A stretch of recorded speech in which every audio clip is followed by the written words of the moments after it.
E aí galerinha, aqui é o Cauã Gamer. No vídeo de hoje eu vou estar ensinando para vocês como botar qualquer efeito sonoro que você quiser no Stick Nodes. Vejam só, exemplo, você vai bem aqui no gravador de som, aí faz, certo, aí tira, né, salva. Depois você vai no administrador de arquivos.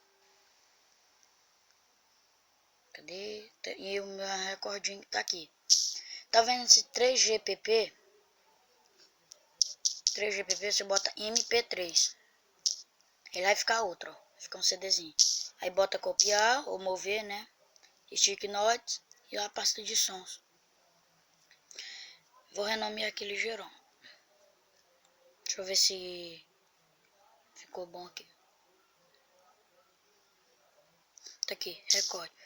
Aí agora, só você ir lá no Stick Notes Pro.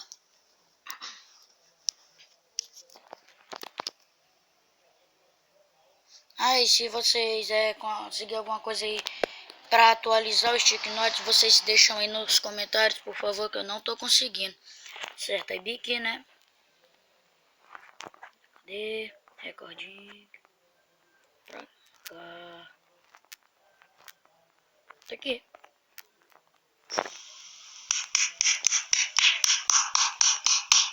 Certo. Viu, pessoal? Muito fácil.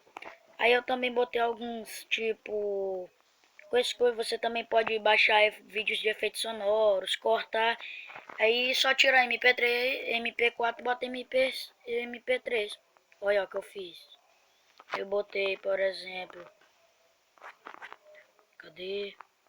Isso daqui. Explosão.